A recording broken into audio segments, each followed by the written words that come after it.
Fala pessoal, aqui é o César Teixeira, sou arquiteto de software aqui na Blue Eye Systems e esse é mais um vídeo do nosso quadro Falando de. Hoje a gente vai conversar um pouquinho sobre o LabVIEW, é uma linguagem de programação desenvolvida pela National Instruments, agora é ENAI. E hoje para conversar um pouquinho com a gente eu estou com o Ederson. O Ederson ele é um CLA, ele é um arquiteto de LabVIEW assim como eu, que é a certificação mais alta da plataforma. Ele é um dos poucos aqui no Brasil com essa certificação. E hoje ele vai conversar um pouquinho com a gente como a experiência dele é com o LabVIEW no dia a dia e como ele começou a usar a plataforma e o que a plataforma trouxe para ele, o que a plataforma dele ajuda ele no dia a dia. Bom, então vamos com a nossa primeira pergunta, Ederson. Como você conheceu o LabVIEW? Bom, primeiramente, César, tudo bem? Como é que tá aí? Tudo tranquilo aí? Espero que esteja bem aí, né, nesse período aí, né? Para quem está nos assistindo também aí, obrigado por estar falando com a gente aí. E, bom, eu já trabalho com LabVIEW aí tem aproximadamente aí 11, 12 anos aí que eu já desenvolvo software com LabVIEW, né? Mas a minha primeira experiência, assim, de ver o LabVIEW, assim, me interessar por aquilo, tem aí aproximadamente uns 20 anos, que foi quando eu comecei a trabalhar.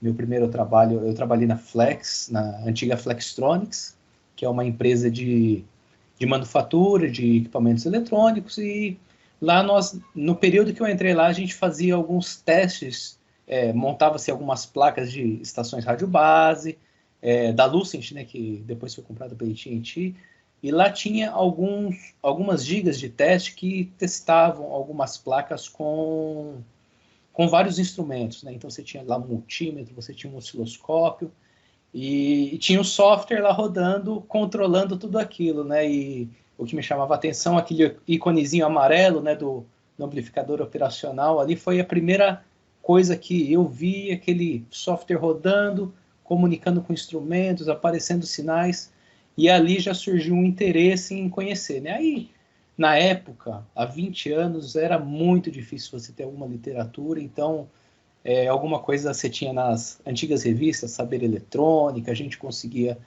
entender como que era, né? E aí a gente foi aprendendo. E aí depois, dentro do trabalho, foi mudando de empresa, né? E aí surgiu a oportunidade, né? Hoje eu já estou trabalhando, eu trabalho no metrô, né? Há 12 anos, trabalho lá na área de manutenção, e a gente usa o LabVIEW para desenvolver soluções de teste, algum monitoramento que nós fazemos lá, e aí eu tive a oportunidade de começar a desenvolver e aí me aperfeiçoar e chegar hoje aí a conseguir aí uma certificação de CLA. Tá? Muito bacana. Bom, o LabVIEW ele trabalha bastante em cima da abordagem gráfica de sistemas, então ele foge bastante desse paradigma da questão textual para essa questão mais visual. Como foram os seus primeiros passos ali, quando você começou a aprender a trabalhar com o ambiente? Quais foram as principais dificuldades ali que você enfrentou? Então, como eu já venho de uma formação de eletrônica, técnica eletrônica, então lidando muito ali com parte de manutenção, então a gente usa muito esquema elétrico, tudo. Então, quando você vê aquela linguagem visual, fluxo de dados através, é uma coisa que, para a gente, ela é uma linguagem muito fácil da gente identificar, né? E nessa época, eu já desenvolvi alguma coisa em C, então já tinha assim, a parte de lógica de programação, de algoritmo, já conhecia. Aí veio com essa bagagem, veio o conhecimento em LabVIEW. E assim, os primeiros passos, eu posso dizer assim que foi mesmo entender o fluxo de dados, né? Acho que você identificar quando você começa a desenvolver em LabVIEW, pelo menos eu tinha essa dificuldade de você começar a desenvolver um software ali da esquerda para a direita e ele nunca mais acabar, né? Parecia que quanto maior seu software ficava, mais você tinha que movimentar ele da esquerda para a direita. Então essa era uma coisa que eu tive que aprender. Aí depois você vai conhecendo a arquitetura, conhecendo os design patterns aí que começam a facilitar isso. Mas assim, uma coisa que eu usava muito, a parte de você comunicar com porta serial. Então foram as primeiras coisas que eu desenvolvi, foi fazendo isso, comunicando com algum instrumento, comunicando com algum programador. Eu tive a oportunidade de fazer, logo no começo, fazer um software que se comunicava com um programador de flash, de microcontroladores, que a placa passava por um teste, e após o teste ela tinha que chamar o programador para fazer a programação de um determinado componente. E aí o LabVIEW entrou nessa daí, né? Ele era chamado ali para fazer essa parte aí de comunicar com o programador através da parte serial. Então foi ali, o primeiro passo foi esse, comunicando com instrumentos, com programadores e conhecendo essa parte de fluxo de dados para poder otimizar melhor o software, né? Entendi, bacana. Como que o LabVIEW, depois que você começou a utilizar essa nova abordagem, como que isso alterou o seu dia a dia de trabalho lá atrás e como que isso muda e dinamifica o seu dia a dia hoje?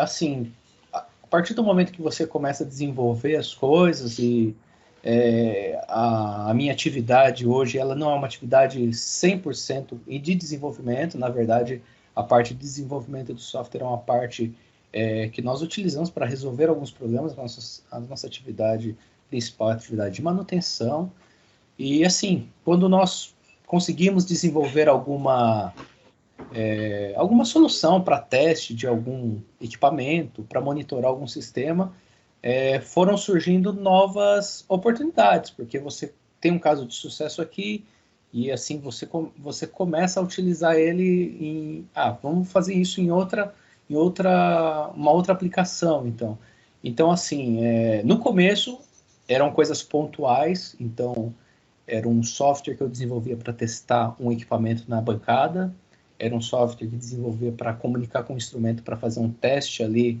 de algum sistema, e aí apareceu a oportunidade de fazer uma calibração de instrumentos mesmo, multímetros, osciloscópios, num laboratório de calibração.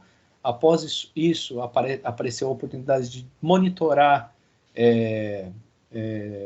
algum sistema, no caso teve um trabalho de substituir um software de uma máquina que deu defeito, o software original, a gente teve a oportunidade de desenvolver.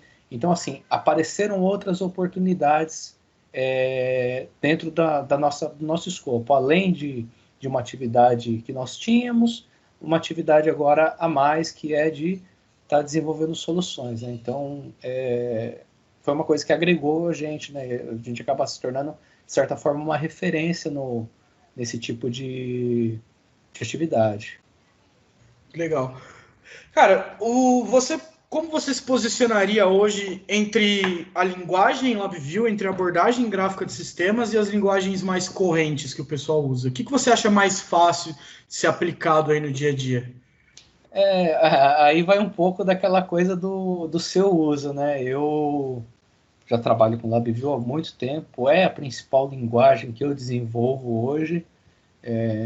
Além da parte profissional, eu tenho, depois que saiu o Community Edition aí, estou tentando desenvolver muito conteúdo. Eu acho que é uma coisa muito bacana de você divulgar o seu trabalho, divulgar o seu conhecimento e ajudar outras pessoas, porque eu sinto isso lá do passado. Eu tinha muita dificuldade pela falta de conteúdo, de informação disponível, e hoje a gente tem uma condição de fazer isso, né? E assim, o LabVIEW hoje, ele é a linguagem que, vamos dizer assim, da minha parte de desenvolvimento, meu carro-chefe. Eu gosto de desenvolver muito, assim, bastante com Python também. Python eu acho que é uma linguagem bem bacana de se desenvolver. Ela é muito bem articulada, de você... ela tem outros módulos de você também se comunicar com hardwares. Ela é uma linguagem que facilita muito essa parte. Mas, assim, e ela é uma linguagem que eu acho que ela entrou muito forte também, né? E, assim, E aí é um feeling meu, né? Na questão do LabVIEW, né? O LabVIEW, agora, eu acho que ele está correndo um pouco atrás. Ele começou a correr atrás de alguma coisa que ficou lá no passado, porque ele sempre teve uma abordagem muito específica, um mercado muito específico, parte de monitoramento, de teste, engenheiros que desenvolviam com parte de instrumentação, né? Tanto que ele nasce com o conceito de instrumento virtual mesmo, e ele ganhou tanta robustez ao longo desses anos que ele se tornou uma linguagem que você já usa para muita coisa. Só que esse mercado fechado, eu acho que ele dificultou bastante isso, e acho que hoje, com o Community Edition, por exemplo, a questão da pandemia aí que você teve, a ENAI, ela liberou a parte de treinamentos gratuitamente, então ela está correndo assim um pouco agora atrás disso que ficou lá atrás, porque tem outras linguagens também chegando e que estão também ganhando corpo, né? Eu acho que o C foi uma linguagem muito usada nessa parte aí. Eu acho que o Python ele entrou com muita força, né? Você usa ele em muita coisa. E o LabVIEW, eu acho que agora ele tá chegando nessa etapa. Ele tem agora o NXT, que também é uma abordagem diferente, que traz a parte, por exemplo, de web, que é uma coisa que eu particularmente sentia muito falta disso, de você não conseguir desenvolver um software em LabVIEW e usar aquilo ali você colocar aquilo num servidor ali web, você conseguir acessar aquilo. Então eu acho que ele está indo nessa direção também. Então eu acho que, do meu ponto de vista, eu gosto muito do LabVIEW, então eu fico muito contente com essas coisas que estão acontecendo. Divulgação de conteúdo, ferramentas com uma gama maior de sei lá, a parte web, utilização com outros tipos de hardware, né?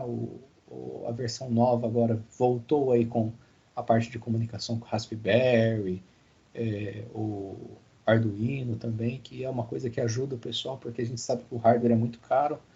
Então eu acho que o LabVIEW ele tá entrando forte nisso, talvez por conta da concorrência de outras linguagens, mas eu acho que eu fico muito feliz com isso, porque eu sou um cara que gosta muito de programar em LabVIEW, então você sabe disso, né? Então, sim.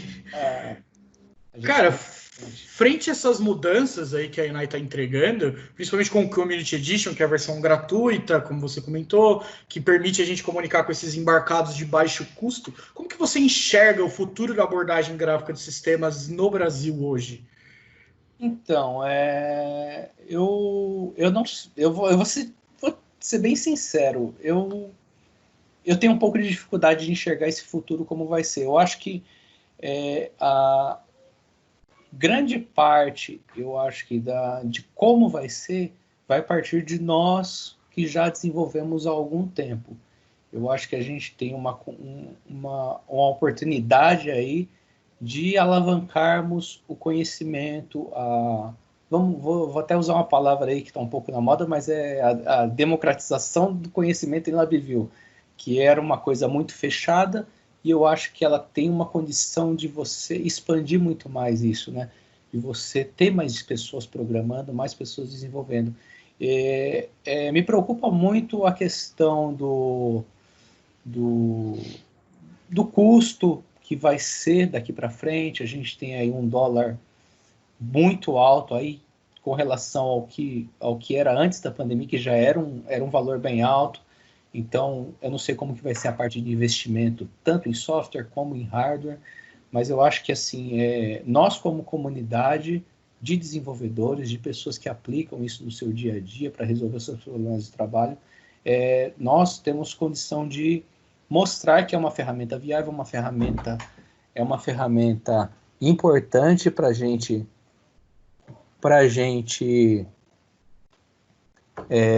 desenvolver as nossas aplicações, E assim, eu acho que vai ser muito daquilo que nós temos para mostrar de como ela é muito boa para resolver determinadas situações e, assim, disseminar o conhecimento. Eu acho que a parte de disseminar o conhecimento, de mostrar que é uma linguagem que, enfim, ela resolve muitas coisas, eu vou dizer assim, ela é apaixonante de se usar, né? Então, eu acho que vai depender muito da nossa postura com relação ao uso dela, de manter ela assim forte. Eu acho que hoje ela tem força, mas ela pode perder muita força, mas ela pode também, ou ela pode se manter, ou ela pode até aumentar isso. Mas eu acho que vai depender muito daquilo que a gente vai, de como a gente vai se impor diante dessa situação. Entendi. Cara, o LabVIEW ele possui diversas certificações que a Ina entrega, diversos badges lá que a gente pode colocar no LinkedIn. Qual que você vê realmente um diferencial nos desenvolvedores que possuem essa certificação? Ou hoje no Brasil ainda é somente título? Como que as certificações impactam a vida do profissional de LabVIEW, na sua opinião? Então, eu me tornei CLA no ano passado, e CLD também, né? E, assim, é muito engraçado, porque toda essa parte do conhecimento para conseguir pleitear essas certificações, fazer as provas e ter sucesso nelas, esse conhecimento ele veio assim no momento em que eu imaginava assim, eu não tenho muito o que aprender. Isso é engraçado, sabe? Porque tive a oportunidade de fazer alguns treinamentos, tudo, e assim, achava que não tinha muita coisa o que aprender. E eu vejo que foi um conhecimento que eu adquiri, principalmente em novas arquiteturas, que hoje eu olho como assim, eu não sei como que eu conseguia desenvolver antes um software assim, na verdade não desenvolvia, né? Então, tanto que hoje eu desenvolvo com essas arquiteturas mais avançadas, usando QMH, enfim. E assim, para você ter uma certificação, como CLD, como CLA, você tem que ter conhecimento dessas arquiteturas, você tem que saber desenvolver, você tem que ter ali o conhecimento assim, saber como resolver aquele problema, porque a prova são 4 horas que você pensa que não, eu tenho muito tempo, mas não, é muito corrido para você conseguir entregar o resultado ali que a prova pede. Então, assim, eu como certificado, que sei da dificuldade, eu sei que uma pessoa que se certifica CLD, CLA, a pessoa ela adquiriu um conhecimento aí que é muito importante e que deve ser valorizado. Eu acho que, do ponto de vista hoje do mercado, como o mercado encara, eu acho que ainda falta um pouco. Talvez as empresas que já desenvolvem, que tenham, às vezes, setores específicos de desenvolvimento, de teste, de monitoramento, que sabem dessa ferramenta, sabem a importância de você da certificação, de que aquele profissional ele é um profissional com conhecimento, com uma bagagem. Mas, assim, existe também algumas outras situações, tanto de empresas como de profissionais que, assim como eu no passado, achava que não tinha tanto que aprender, mas vi que tinha muito e aprendi depois que tinha muito que poderia agregar ao conhecimento e assim, então falta isso. Um pouco, eu acho que, de divulgação da ferramenta, de como aquele profissional ele tem assim, uma bagagem para aquilo ali, para resolver os problemas que são colocados assim para a gente desenvolver aplicações. E assim, eu acho que, como eu disse na pergunta anterior, a gente disseminar o conhecimento, eu acho que vai ser uma das coisas que vai ajudar a nós que somos desenvolvedores, a comunidade de LabVIEW crescer no país e quebrar um pouco dessa imagem de assim, eu não sei, talvez você já tenha ouvido isso, né? Desenvolver em LabVIEW, você só está ligando um monte de fiozinho com bloquinho, e infelizmente é um conceito muito, muito pobre de pessoas que não sabem realmente que a pessoa tem que ter um conhecimento, a pessoa estuda, a pessoa tem que entender daquele fluxo de dados, tudo. Então, eu acho que vai um pouco também dessa divulgação da comunidade, de ter novas pessoas desenvolvendo. As pessoas têm interesse, os profissionais, eles têm interesse em conhecer a ferramenta, têm interesse. E aí, a partir do momento que ele tem a primeira certificação, ele vê que ele pode ter a segunda, a terceira. E eu acho que, assim, é uma oportunidade. Eu acho que o profissional certificado, ele é um profissional com uma bagagem, tudo, e assim, cabe a nós mostrarmos isso, divulgarmos esse conhecimento, tudo, e possibilitar que outras novas pessoas sejam certificadas, CLA, CLAD, CLD, nos outros softwares também, a gente conseguir ter LabVIEW Champions aqui no Brasil também, para a gente se posicionar realmente no cenário global. Eu acho que o Brasil é um país muito grande, com bastante gente, com bastante conhecimento, e a gente poder disseminar esse conhecimento aí para a gente se posicionar como desenvolvedores, mesmo conhecedores da ferramenta. Bacana. Cara, se você pudesse dar uma dica agora para alguém da audiência que está conhecendo, ouvindo falar do LabVIEW pela primeira vez, da abordagem gráfica de sistemas pela primeira vez, qual dica seria para essa pessoa começar a programar, começar a aprender LabVIEW?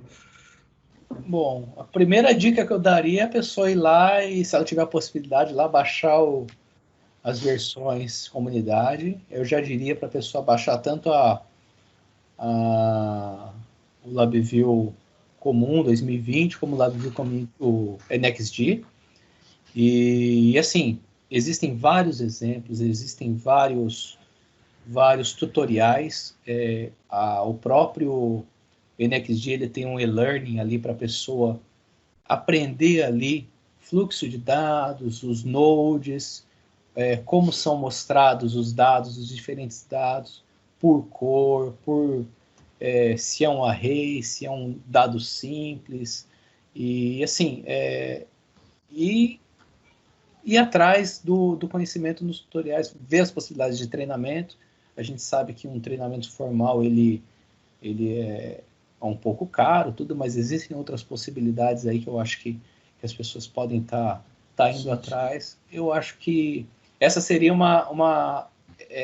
agora que nós temos a versão gratuita, eu acho que hoje é o primeiro passo. Vai lá, baixa e começa a correr atrás. Aí à medida que eu posso, eu compartilho um pouco dos códigos que eu tenho desenvolvido aí para o pessoal que tem interesse em fazer uma prova do CLD. Eu tenho compartilhado lá no Git, lá, para as pessoas poderem baixar. Então, essa é a dica que fica aí, né? E se a gente puder ajudar, nós como comunidade, nós estamos aí também para conversar com as pessoas que tenham interesse, bater papo, trocar experiências, né? E aprender também. Às vezes a pessoa traz uma abordagem aí, porque a gente tem muito que aprender também, né? Então, eu acho que seria isso. Cara, muito obrigado pela sua presença, por ter disponibilizado o seu tempo, um pouquinho aí da sua experiência usando o LabVIEW. É muito importante que nós, desenvolvedores, como você comentou, sejamos dispostos a compartilhar esse conhecimento. Aproveitar a brecha aqui do vídeo, a Blue Eyes tem um treinamento de LabVIEW, que é o LabVIEW de A a Z, que ele vai do zero ali até a arquitetura para o CLD, trata de QMH. Então, a gente tem esse conteúdo. A gente está para disponibilizar um conteúdo específico para Arduino, logo. Então, nas próximas semanas aí, agora a gente está no dia 29, acredito que entre o dia 1º e o dia 6 a gente já esteja com esse curso de LabVIEW com Arduino pronto. Então, os que tiverem interesse, fiquem à vontade. Eu vou deixar o link do Git do Ederson aqui também para quem já tem o conhecimento e quiser pegar códigos exemplos pro CLD. Eu vou deixar o link aqui na descrição. Então é só entrar em contato com a gente. Ederson, mais uma vez, muito obrigado. Eu que agradeço, César, e tudo de bom aí para vocês. Muito obrigado. Pessoal, só não se esquece de se inscrever no canal e ativar o sininho para você receber as notificações. Mas muitíssimo obrigado pela presença aí mais uma vez e até logo.